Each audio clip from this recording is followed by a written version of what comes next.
ನಮಸ್ಕಾರ ಸ್ನೇಹಿತರೆ, ಖುಷಿ ಬ್ಲಾಗ್ಸ್ ಚಾನಲ್ಗೆ ತಮ್ಮೆಲ್ಲರಿಗೂ ಸ್ವಾಗತ. ಹೇಗಿದ್ದೀರಾ ಎಲ್ಲರೂ? ನಾವೆಲ್ಲ ಚೆನ್ನಾಗಿದ್ದೀವಿ. ಸೊ ಇವಾಗ ಲಾಂಗ್ ವೀಕೆಂಡ್ ಇತ್ತಲ್ವ, ಶುಕ್ರವಾರದಿಂದ ಭಾನುವಾರದವರಿಗೆ ರಜೆ. ಸೊ ಹಾಗಾಗಿ ನಾನು ಕೂಡ ಸ್ವಲ್ಪ ಬ್ಯುಸಿ ಇದ್ದೆ. ಫ್ಯಾಮಿಲಿ ಜೊತೆ ನಾವು ಟೈಮ್ ಸ್ಪೆಂಡ್ ಮಾಡಿದ್ವಿ, ಹೊರಗಡೆ ಎಲ್ಲ ಹೋಗೋದಿತ್ತು, ಚೆನ್ನಾಗಿ ಎಂಜಾಯ್ ಮಾಡಿದ್ದೀವಿ. ಸೊ ವ್ಲಾಗ್ಸ್ ಎಲ್ಲ ಬರ್ತಾ ಹೋಗುತ್ತೆ, ಶೇರ್ ಮಾಡ್ತೀನಿ.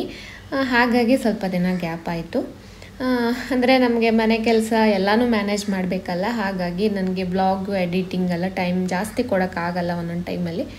ಸೊ ಮಧ್ಯಾಹ್ನ ಮೇಲೆ ನಾನು ಬ್ಲಾಗ್ ಶುರು ಮಾಡ್ತಾಯಿದ್ದೀನಿ. ಸುಮಾರು ಒಂದು 3 ಗಂಟೆ ಆಗಿರ್ಬೋದು. ಅನಗನ ನಿದ್ದೆ ಮಾಡಿಸಿ ನಾನು ಬಟ್ಟೆ ಎಲ್ಲ ತೆಕ್ಕೊಂಡು ಹೋಗೋಕ್ಕೆ ಬಂದಿದ್ದೀನಿ. ಉರಿ ಬಿಸಿಲು, ಮೇಲೆ ಟೆರೆಸಿಗೆ ಹೋಗಿ ಬಟ್ಟೆ ತೆಕ್ಕೊಂಬರೋ ಅಷ್ಟೊತ್ತಿಗೇ ಸುಸ್ತಾಗ್ಬಿಡುತ್ತೆ. ಸೊ ಅಷ್ಟು ಬಿಸಿಲಿತ್ತು. ಬಟ್ಟೆ ಎಲ್ಲ ಒಣಗಾಕಿದ್ದನ್ನು ಇವಾಗ ತೆಕ್ಕೊಂಡು ಹೋಗ್ತಾ ಇದ್ದೀನಿ. ಇವತ್ತಿನ ಬ್ಲಾಗನ್ನು ಶುರು ಮಾಡ್ಕೊಂಡಿದ್ದೀನಿ. ನಮ್ಮ ಚಾನಲ್ಗೆ ಹೊಸಬರಾದರೆ ದಯವಿಟ್ಟು ಸಬ್ಸ್ಕ್ರೈಬ್ ಮಾಡಿಕೊಂಡು ಸಪೋರ್ಟ್ ಮಾಡಿ ಅಂತ ಕೇಳ್ಕೊಳ್ತೀನಿ. ನನಗೆ ಮೇಲ್ಗಡೆ ಬಟ್ಟೆ ತೆಕ್ಕೊಂಡು ಬರೋಕ್ಕೆ ಹೋದಾಗ ಅನಗ ನಿದ್ದೆಯಿಂದ ಎದ್ಬಿಟ್ಟು ಅಳ್ತಾ ಕುತ್ಕೊಂಡ್ಬಿಟ್ರೆ ಅಂತ ಒಂದು ಭಯ ಆಗುತ್ತೆ. ಸೊ ಹಾಗಾಗಿ ಫಾಸ್ಟಾಗಿ ಹೋಗಿ ಬೇಗ ತೊಗೊಂಡು ಬರ್ತೀನಿ. ಯಾಕಂದರೆ ಅವಳು ನಿದ್ದೆ ಮಾಡಿಸ್ದಾಗಲೇ ನಾವು ಹೋಗಿ ತೊಗೊಂಬಂದರೆ ಆಯಿತು. ಇಲ್ಲಾಂದರೆ ಅವಳನ್ನ ಕರ್ಕೊಂಡು ಮೇಲೆ ಹೋಗಿ ಕೆಳಗಡೆ ಇಳಿಯುವಾಗೆಲ್ಲ ಒಂಥರ ಭಯ ಆಗುತ್ತೆ. ಸೊ ಅದಕ್ಕೋಸ್ಕರ ಆದಷ್ಟು ಅವಳು ನಿದ್ದೆ ಮಾಡಿಸ್ದಾಗಲೇ ಕೆಲಸ ಮುಗಿಸ್ಕೊಳ್ಳೋಕೆ ಟ್ರೈ ಮಾಡ್ತೀನಿ. ಹಾಗೆ ಮನೆಯಲ್ಲೆಲ್ಲ ಆಟಿಕೆ ಎಲ್ಲ ಹಾಗಾಗಿ ಬಿಟ್ಕೊಂಡಿತ್ತು, ಎಲ್ಲನೂ ನೀಟಾಗಿ ಇಡಬೇಕು ಅಂತ ಅಂದ್ಕೊಂಡೆ. ಯಾಕಂದರೆ ನಾವು ಎಷ್ಟೇ ಸಲ ಇಟ್ಟರೂ ಕೂಡ ಮಕ್ಕಳು ಮತ್ತೆ ಅದನ್ನು ಎಲ್ಲ ಕಡೆ ಬೀರಿ ಇಡ್ತಾರೆ. ಸೊ ಹಾಗಾಗಿ ಅವಳು ನಿದ್ದೆ ಮಾಡೋವರೆಗೂ ನಾನು ಅದನ್ನು ಮುಟ್ಟಕ್ಕೆ ಹೋಗಲ್ಲ. ಅವಳು ನಿದ್ದೆ ಮಾಡಿ ಆದಮೇಲೆ ಅದನ್ನೆಲ್ಲ ಕ್ಲೀನ್ ಮಾಡಬೇಕು. ನನಗಂತೂ ಮನೆ ನೋಡ್ತಾ ಇದ್ದರೆ ಎಲ್ಲಿ ನೋಡಿದ್ರೂ ಈ ಥರ ಬಿತ್ಕೊಂಡಿರುತ್ತಲ್ಲ ಅಂತ ಅನಿಸುತ್ತೆ. ಯಾರಾದರೂ ಬಂದರೆ ಏನು ಅಂದ್ಕೊಳ್ತಾರೆ, ಅಥವಾ ಮನೆ ನೀಟಾಗಿ ಇಟ್ಕೊಳ್ಳೋಕೆ ನನಗೆ ಬರಲ್ವಾ, ಹೀಗೆಲ್ಲ ನನಗೆ ಫೀಲ್ ಆಗ್ತಾ ಇರುತ್ತೆ. ಆದರೆ ಸುಮಾರು ಜನ ಹೇಳ್ತಾರೆ ನಮ್ಮ ಮನೆಯಲ್ಲೂ ಹೀಗೆ ಮಕ್ಕಳೆಲ್ಲ ತೆಗೆದು ಬಿಸಾಕಿ ಇಡ್ತಾರೆ, ಏನು ಮಾಡೋಕ್ಕಾಗಲ್ಲ ಅಂತ. ಆವಾಗ ನಮಗೆ ಸಮಾಧಾನ ಆಗುತ್ತೆ. ಹೌದಲ್ವ, ನಾವು ಆಟಿಕೆ ತರೋದೇ ಅವ್ರಿಗೆ ಆಟ ಆಡೋದಕ್ಕೆ ಅಂತ. ಅದು ಕೊಟ್ಟಿಲ್ಲ ಅಂದರೆ ಅವ್ರಿಗೆ ಹೇಗೆ ಟೈಮ್ ಪಾಸ್ ಆಗೋದು ಅಂದ್ಕೊಂಡು ನಾನು ಸುಮ್ಮನೆ ಆಗ್ತೀನಿ. ಬಟ್ ಈ ಥರದ್ದೆಲ್ಲ ಎಲ್ಲ ಮನೆ ಕಡೆ ಬೀರಿಟ್ರೆ ನನಗಂತೂ ಅದನ್ನು ನೀಟಾಗಿ ಜೋಡ್ಸೋಕ್ಕಂತೂ ಪೇಷನ್ಸ್ ಇರಲ್ಲ. ಒಂದು ಬ್ಯಾಗ್ ಇಟ್ಕೊಂಡಿದ್ದೀನಿ, ಆ ಬ್ಯಾಗಲ್ಲೆಲ್ಲ ಹಾಕಿ ಇಡ್ತೀನಿ. ಇವರಾದರೆ ಎಲ್ಲ ನೀಟಾಗಿ ಅದನ್ನು ಸ್ಟಿಕ್ ಮಾಡೇ ಇಡ್ತಾರೆ. ಬಟ್ ನಾನಾಗಲ್ಲ, ನನಗೆ ಅಷ್ಟೊಂದೇನು ಪೇಷನ್ಸ್ ಇಲ್ಲ. ಒಂದು ಕಡೆ ತುಂಬಿ ಇಡ್ತೀನಿ.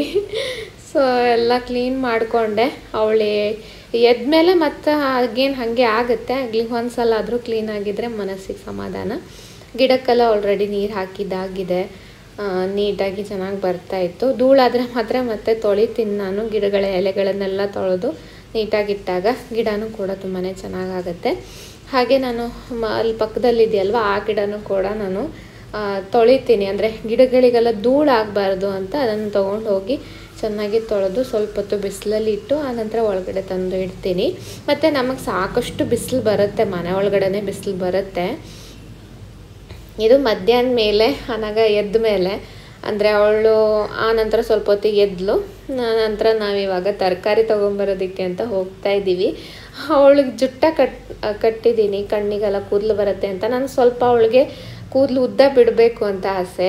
ಬಟ್ ಅವಳು ಜುಟ್ಟ ಕಟ್ಟಿದ್ರೆ ಒಂದು 10 ನಿಮಿಷ ಅಷ್ಟೇ, ಆಮೇಲೆ ತೆಗ್ದು ಹಾಕ್ಕೊಂಡ್ಬಿಡ್ತಾಳೆ. ಸೊ ಅದೇ ಸಮಸ್ಯೆ ಆಗಿರೋದು. ಮೊಬೈಲ್ ನೋಡು ಇಲ್ಲಿ. ನನಗ ನಾನು ಮಾರ್ಕೆಟಿಗೆ ಹೋಗ್ತಾ ಇದ್ದೀವಿ. ಎಂತ ತಗೋಬೋದು? ಮೂಸಿಯಾ? ಮೂಸಿ ತಗೊಂಡಪ್ಪನಾ? ಮೂಸಂಬಿ, ಆ್ಯಪಲ್ಲು ಎಲ್ಲ ಫ್ರೂಟ್ಸ್ ತಗೊಂಡು ಹೋಗ್ಬೇಕು. ನಾನು ಹೋಗೋ ಸೂಪರ್ ಮಾರ್ಕೆಟ್ಗೆ, ಅಂದರೆ ಇಲ್ಲಿ ಮೇನ್ ರೋಡಿಂದೆಲ್ಲ ನಾವು ಹೋಗಲ್ಲ, ಈ ಥರ ಒಳಗಡೆ ದಾರಿಯಿಂದ ಹೋಗೋದು. ಅಲ್ಲಿ ವೆಹಿಕಲ್ಸ್ ಏನೂ ಬರಲ್ಲ. ಹಾಗಾಗಿ ನಾನು ಒಂದು ಸ್ವಲ್ಪ ವೀಡಿಯೋ ಮಾಡ್ತೀನಿ. ಆ ನಂತರ ಮೇನ್ ರೋಡಿಗೆ ಹೋದಾಗೆಲ್ಲ ನನ್ನ ಹತ್ರ ವೀಡಿಯೋ ಮಾಡೋಕ್ಕೂ ಆಗಲ್ಲ, ಮಗುನ ಇಟ್ಕೊಂಡು.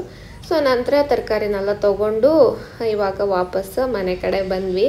ಫ್ರೆಶ್ ಆಗಿತ್ತು ತರಕಾರಿ ಮಾತ್ರ. ನನಗೇನೇನು ಬೇಕು ಫ್ರೂಟ್ಸ್ ಎಲ್ಲ ತೊಗೊಂಡು ಬಂದೆ. ಅದಾದಮೇಲೆ ನಾನು ನೆಕ್ಸ್ಟ್ ಡೇ ಮಧ್ಯಾಹ್ನ ಬ್ಲಾಗ್ ಕಂಟಿನ್ಯೂ ಮಾಡ್ತಾ ಇರೋದು. ಹಾಗೆ ನನ್ನ ನಾದಿನಿ ಕೂಡ ಬಂದಿದ್ಲು. ನಾನು ಈ ಹಿಂದೆ ವಿಡಿಯೋಗಳಲ್ಲೆಲ್ಲ ಪರಿಚಯ ಮಾಡಿಸ್ಕೊಟ್ಟಿದ್ದೀನಿ, ನನ್ನ ಚಿಕ್ಕತ್ತೆ ಮಗಳು.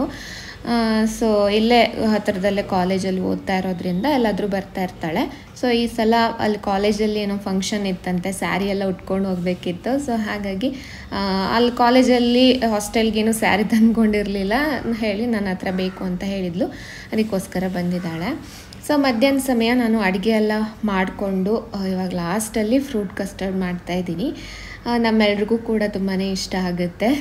ಒಂಥರ ಕೋಲ್ಡು ಸ್ವೀಟು ಅದ್ರ ಜೊತೆಗೆ ಎಲ್ಲ ಫ್ರೂಟ್ಸ್ ಸಿಗ್ತಾಯಿದ್ರೆ ಚೆನ್ನಾಗಿರುತ್ತೆ. ಬಟ್ ನನ್ನ ಹತ್ರ ಇದು ದಾಳಿಂಬೆ ಇರಲಿಲ್ಲ, ಅದೊಂದು ಮಿಸ್ ಆಯಿತು. ನಾನು ನಿನ್ನೆ ಹೋದಾಗ ತಂದೇ ಇರಲಿಲ್ಲ.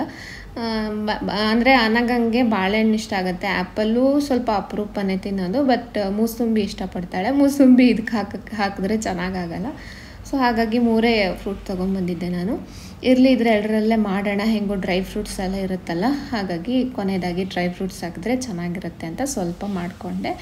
ಅಡುಗೆಗೆ ನಾನು ಸಾಂಬಾರು ಮಾಡಿದ್ದೆ. ನಿನ್ನೆ ಹೋದಾಗಲೇ ಫ್ರೆಶ್ಶಾಗಿ ಹೀರೆಕಾಯಿ ಸಿಕ್ಕಿತ್ತು. ಸೊ ಹೀರೆಕಾಯಿ ಮತ್ತು ಆಲೂಗಡ್ಡೆ ಎಲ್ಲ ಹಾಕಿ ರುಬ್ಬಿದ್ದ ಮಸಾಲೆ ರುಬ್ಬಿ ಸಾಂಬಾರು ಮಾಡ್ಕೊಂಡಿದ್ದೆ. ಹಾಗೆ ಅದರ ಸಿಪ್ಪೆ ಚಟ್ನಿ ತುಂಬಾ ರುಚಿಯಾಗುತ್ತೆ. ಹೀರೆಕಾಯಿ ಸಿಪ್ಪೆ ಚಟ್ನಿ ಆಲ್ಮೋಸ್ಟ್ ಎಲ್ರಿಗೂ ಗೊತ್ತಿರುತ್ತೆ. ನಾನು ಆ ಸಿಪ್ಪೆನ ಹಾಳು ಮಾಡಲಿಲ್ಲ, ಅದರಿಂದ ಚಟ್ನಿ ಮಾಡಿದೆ. ಅದು ಮಾತ್ರ ನಂಗೆ ತುಂಬ ಇಷ್ಟ ಆಗುತ್ತೆ. ನನಗೆ ಹಿಂದೊಂದು ಸಲ ನನಗೆ ಶ್ರುತಿ ಅವ್ರು ಹೇಳ್ಕೊಟ್ಟಿದ್ರು ಹಿಂಗೆ ಮಾಡಬೇಕು ಅಂತ. ಅವ್ರು ಮಾಡಿ ನನಗೆ ಕೊಟ್ಟಾಗ ನನಗೆ ಗೊತ್ತಾಯಿತು ಇಷ್ಟೊಂದು ರುಚಿಯಾಗುತ್ತೆ ಅಂತ. ಇಲ್ಲಾಂದರೆ ನಾನು ಆ ಸಿಪ್ಪೆನ ಅಷ್ಟು ಯೂಸ್ ಮಾಡ್ತಾ ಇರಲಿಲ್ಲ. ಅದ್ರ ಚಟ್ನಿ ತುಂಬ ಚೆನ್ನಾಗಾಗುತ್ತೆ. ಸೊ ಇವಾಗ ನೋಡಿ ಎಲ್ಲ ಮಿಕ್ಸ್ ಮಾಡ್ಕೊಳ್ತಾ ಇದ್ದೀನಿ. ಇಷ್ಟು ಮಿಕ್ಸ್ ಮಾಡಿ ಇನ್ನೊಂದು ಸಲ ಫ್ರಿಜ್ಜಲ್ಲಿ ಹಾಗೇ ಇಡ್ತೀನಿ. ಕೊನೆಯದಾಗಿ ಅಂದರೆ ಇವಾಗ ಫ್ರೂಟ್ಸ್ ಎಲ್ಲ ಹಾಕಿದ್ಮೇಲೆ ಅಷ್ಟೊಂದು ಕೋಲ್ಡೆಲ್ಲ ಹೋಗಿಬಿಡುತ್ತೆ, ಅದಕ್ಕೋಸ್ಕರ ಸಾಂಬಾರು ಮಾಡ್ಕೊಂಡಿದ್ದೆ. ಹಾಗೆ ಆಲ್ರೆಡಿ ಹೇಳಿರೋ ಹಾಗೆ ಚಟ್ನಿ ಮತ್ತು ಮೊಸರು, ಹಾಗೆ ಬೀನ್ಸ್ ಪಲ್ಯ ಇಷ್ಟು ಮಾಡಿದ್ದೆ. ಇವಾಗ ಎಲ್ರಿಗೂ ಸರ್ವ್ ಮಾಡಬೇಕು. ಅನಗಂಗಂತೂ ತುಂಬಾ ಖುಷಿಯಾಗುತ್ತೆ ಯಾರಾದರೂ ಬಂದರೆ. ಅವಳಿಗೆ ಮಾತಾಡೋದಕ್ಕಾಯಿತು, ಮತ್ತು ನಮ್ಮಿಬ್ಬರನ್ನೇ ನೋಡಿ ಬೋರ್ ಆಗಿರುತ್ತಲ್ವ. ಯಾರಾದರೂ ಒಬ್ರು ಬಂದಾಗ ಅವಳಿಗೆ ಸಖತ್ ಖುಷಿ. ಅವಳ ಆಟಿಕೆ ಎಲ್ಲ ತಂದು ತೋರಿಸಿ ಮಾಡಿ ಆಟಾಡಕ್ಕೆ ಬಾ ಅಂತ ಹೇಳ್ತಾ ಇದ್ಲು ಧನ್ಯಂಗೆ. ಸೊ ಅವಳು ಕೂಡ ಸಖತ್ ಎಂಜಾಯ್ ಮಾಡಿದ್ದಾಳೆ.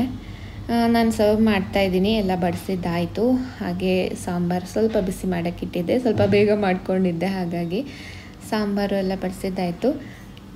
ಹಾಗೆ ನಾನು ಆಗಲೇ ಫ್ರೂಟ್ ಕಸ್ಟರ್ಡ್ ಮಾಡಿ ಫ್ರಿಜ್ಜಲ್ಲಿ ಹಾಗೆ ಇಟ್ಟಿದ್ದೆ. ಇವಾಗ ಲಾಸ್ಟಲ್ಲಿ ಕೊಡೋಣ ಅಂತ ಅಂದ್ಕೊಂಡೆ.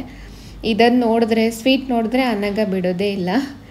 ಅದಕ್ಕೋಸ್ಕರ ಫಸ್ಟ್ ಕೊಡಲಿಲ್ಲ, ಕೊನೆಯದಾಗಿ ಕೊಡೋಣ ಅಂತ ಅಂದ್ಕೊಂಡೆ. ಹಾಗೆ ನಾನು ಮತ್ತು ಅನಗ ಸ್ವಲ್ಪ ಕಡಿಮೆನೇ ತಿಂತೀವಿ. ಅಂದರೆ ಬೌಲಲ್ಲಿ ಹಾಕುವಾಗ ನಮ್ಮಿಬ್ಬರಿಗೂ ಸ್ವಲ್ಪ ಕಡಿಮೆ ಹಾಕ್ಕೊಳ್ತೀನಿ.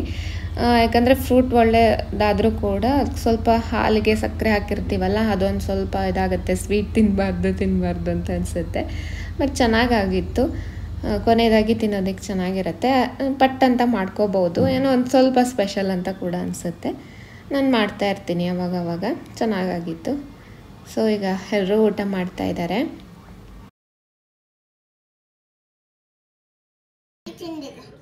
ತಿಂತಿದ್ಯಾ? ಎಂತ ತಿಂದೆ?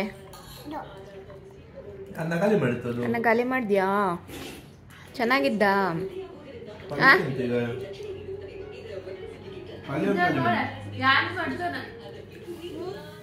ಹಾಗೆ ಇದು ರಾತ್ರಿ ನಾನು ಬ್ಲಾಗ್ ಕಂಟಿನ್ಯೂ ಮಾಡ್ತಾ ಇರೋದು. ಇಲ್ಲಿ ಸ್ವಲ್ಪ ಕಡಲೆ ಹಿಟ್ಟಿಗೆ ಸಣ್ಣಗೆ ಈರುಳ್ಳಿ ಹೆಚ್ಚಾಕೊಂಡಿದ್ದೀನಿ, ಮತ್ತು ಸ್ವಲ್ಪ ಕೊತ್ತಂಬರಿ ಸೊಪ್ಪು ಹೆಚ್ಚಾಕೊಂಡಿದ್ದೀನಿ, ರುಚಿಗೆ ತಕ್ಕಷ್ಟು ಉಪ್ಪು. ಈ ಥರ ಮಾಡಿಕೊಂಡು ನಾನು ರಾತ್ರಿ ಡಯೆಟ್ಗೆ ಊಟ ಅಥವಾ ತಿಂಡಿ ಪ್ರಿಪೇರ್ ಮಾಡ್ಕೊಳ್ತಾ ಇರೋದು. ಡಯೆಟ್ಗೆ ರಾತ್ರಿ ಏನು ತಿನ್ನಬೇಕು ಅಂತ ಗೊತ್ತಾಗಲ್ಲ ಅಂತ ತುಂಬ ಜನ ಕೇಳ್ತಾರೆ. ಸೊ ಈ ಥರ ಮಾಡ್ಕೋಬೋದು. ಇದು ಹೆಲ್ದಿ ಕೂಡ, ಹಾಗೆ ವೇಟ್ ಗೇನ್ ಕೂಡ ಆಗೋದಿಲ್ಲ. ಡಯೆಟ್ಗೆ ತುಂಬಾ ಒಳ್ಳೆಯದು. ರಾತ್ರಿ ಇದನ್ನು 1 ಅಥವಾ 2 ತಿಂದರೆ ಸಾಕು. ನಾನು 2 ದೋಸೆ ಮಾಡ್ತಾಯಿದ್ದೀನಿ, ಬಿಕಾಸ್ ನನಗೂ ಬೇಕು ಅಂತ ಹೇಳ್ತಾಳೆ ಈ ಥರ ದೋಸೆ ಮಾಡಿದಾಗ. ಸೊ 2 ದೋಸೆ ಮಾಡ್ಕೊಳ್ತೀನಿ. ಒಂದು ನಾನು ತಿಂತೀನಿ, ಒಂದು ಅರ್ಧ ಅನಗ ತಿಂತಾಳೆ. ಮಿಕ್ಕಿದ್ದನ್ನು ನಾನು ಫಿನಿಶ್ ಮಾಡ್ತೀನಿ. ಒಂದು ಸ್ವಲ್ಪ ಮೊಸರು ಹಾಕ್ಕೊಂಡು ತಿನ್ಬೋದು. ಇದು ತುಂಬ ಹೆಲ್ದಿನೂ ಹೌದು, ವೆಯ್ಟ್ ಲಾಸ್ಗೂ ಕೂಡ ಹೆಲ್ಪ್ ಮಾಡುತ್ತೆ. ಸೊ ರಾತ್ರಿ ಈ ಥರ ಮಾಡಿಕೊಂಡು ನಾನು ತಿಂದೆ. ಅವರಿಗೆಲ್ಲ ಅನ್ನ ಎಲ್ಲ ಮಾಡಿದ್ದೆ, ಅವರೆಲ್ಲ ಊಟ ಮುಗಿಸ್ಕೊಂಡಿದ್ದಾರೆ. ಹಾಗೆ ನೆಕ್ಸ್ಟು ಪಾತ್ರೆ ಎಲ್ಲ ವಾಶ್ ಮಾಡಿ ಕಿಚನ್ನೆಲ್ಲ ಕ್ಲೀನ್ ಮಾಡಿ ರಾತ್ರಿ 9:15 ಆಗಿತ್ತು.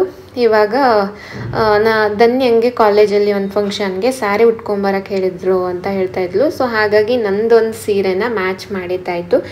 ಅವಳ ಹತ್ರ ಇರೋ ಬ್ಲೌಸ್ಗೆ ನನ್ನ ಸೀರೆ ಯಾವುದು ಮ್ಯಾಚ್ ಆಗ್ತಾ ಇರಲಿಲ್ಲ. ನನ್ನ ಬ್ಲೌಸ್ ಯಾವುದೂ ಬರೋದಿಲ್ಲ. ನಾನು ತುಂಬ ಅವಳು ಕಂಪೇರ್ ಮಾಡಿದ್ರೆ ತುಂಬಾ ದಪ್ಪ ಇದ್ದೀನಲ್ವ, ಹಾಗಾಗಿ ಕೊನೆಗೆ ನನ್ನ ಹತ್ರ ಈ ಥರ ಲೈಟ್ ಕಲರ್ದೊಂದು ಸೀರೆ ಇತ್ತು. ಇದನ್ನು ನಾನು ಇನ್ನೂ ಕೂಡ ಉಟ್ಟಿರಲಿಲ್ಲ. ಸೊ ಇದು ಮ್ಯಾಚ್ ಆಗುತ್ತೆ ಅಂತ ಅನ್ನಿಸ್ತು. ಆಲ್ಮೋಸ್ಟ್ ಮ್ಯಾಚ್ ಆಯಿತು. ಯಾಕಂದರೆ ಇದು ಪ್ಲೇನ್ ಸೀರೆ, ಅವಳ ಹತ್ರ ಇರೋ ಬ್ಲೌಸು ಕೂಡ ಪ್ಲೇನ್ ಆಗಿತ್ತು, ಸುಮಾರು ಮರೂನ್ ಕಲರ್ ಆಗಿತ್ತು ಅದು ಬ್ಲೌಸು. ಮ್ಯಾಚ್ ಮಾಡ್ಕೊಂಡ್ವಿ. ಹಾಗಾಗಿ ನಾನು ಇವಾಗಲೇ ಸೆರಗೆಲ್ಲ ಹಾಕಿ ಇಟ್ಕೊಂಡ್ರೆ ಬೆಳಗ್ಗೆ ಈಸಿ ಆಗುತ್ತೆ ಅಂತ ಸೆರಗು ಹಾಕಿ ಹಾಗೆ ನೀಟಾಗಿ ಮಡಚಿ ಇಡ್ತೀನಿ. ಬೆಳಗ್ಗೆ ಸೀರೆ ಉಡ್ಸೋದಕ್ಕೆ ಈಸಿ ಆಗುತ್ತೆ. ನಾನು ಏನಾದರೂ ಮದುವೆಗೆ ಅಥವಾ ಏನಾದರೂ ಫಂಕ್ಷನ್ಗೆ ಹೋಗೋದಿದ್ರು ಕೂಡ ಇದೇ ಥರ ರೆಡಿ ಮಾಡಿ ಇಟ್ಕೊಳ್ತೀನಿ. ಸೊ ನೆಕ್ಸ್ಟ್ ಡೇ ಮಾರ್ನಿಂಗ್ ನಾನು ಈ ಥರ ಧನ್ಯಂಗೆ ಸೀರೆ ಉಡಿಸ್ದೆ. ನಿಜ ಹೇಳಬೇಕು ಅಂದರೆ ನನಗೇನು ಅಷ್ಟು ಚೆನ್ನಾಗಿ ಸೀರೆ ಉಡ್ಸೋದಕ್ಕೆಲ್ಲ ಬರೋದಿಲ್ಲ, ಬಟ್ ಪ್ರಯತ್ನ ಮಾಡಿದ್ದೀನಿ. ಸೊ ನಾನು ನಾದಿನ ಈ ಥರ ರೆಡಿ ಮಾಡಿದೆ ನೋಡಿ. ಈ ಸೀರೆ ಅವಳಿಗೂ ಕೂಡ ಒಪ್ತಾ ಇತ್ತು, ಬಟ್ ನನ್ನ ಹತ್ರ ಇರೋ ಮತ್ತು ಯಾವ ಸೀರೆಗೂ ಬ್ಲೌಸ್ ಮ್ಯಾಚ್ ಆಗ್ತಾ ಇರಲಿಲ್ಲ. ಕೊನೆಗೆ ಇದೇ ಓಕೆ ಅಂತ ಮಾಡಿದ್ವಿ ಇಬ್ಬರು ಸೇರಿ. ಸೊ ಈ ಥರ ರೆಡಿ ಮಾಡಿ ಕಳಿಸಿದ್ದಾಯಿತು. ಇವರು ಬೈಕಲ್ಲೇ ಬಿಟ್ಟು ಬರ್ತೀನಿ, ಸೀರೆ ಉಟ್ಕೊಂಡು ಬಸ್ಸಿಗೆಲ್ಲ ಹೋಗೋದಕ್ಕೆ ಕಷ್ಟ ಆಗುತ್ತೆ ಅಂತ ಹೇಳಿ ಕಳಿಸ್ಬರ್ತೀನಿ ಅಂತ ಹೇಳಿದ್ರು. ಸೊ ಇಷ್ಟೇ ಆಗಿತ್ತು ಒಂದು ಪುಟ್ಟ ವಿಡಿಯೋ ಸ್ನೇಹಿತರೆ. ಇವತ್ತಿನ ವಿಡಿಯೋ ಇಷ್ಟ ಆದರೆ ಲೈಕ್ ಮಾಡಿ, ಸಬ್ಸ್ಕ್ರೈಬ್ ಮಾಡಿಲ್ಲ ಅಂದರೆ ಪ್ಲೀಸ್ ಸಬ್ಸ್ಕ್ರೈಬ್ ಮಾಡ್ಕೊಳ್ಳಿ. ಸಿಗೋಣ ಮುಂದಿನ ವಿಡಿಯೋದಲ್ಲಿ. ಅಲ್ಲಿವರೆಗೂ ಖುಷಿಯಾಗಿರಿ. ನಮಸ್ಕಾರ, ಟಾಟಾ, ಬಾಯ್.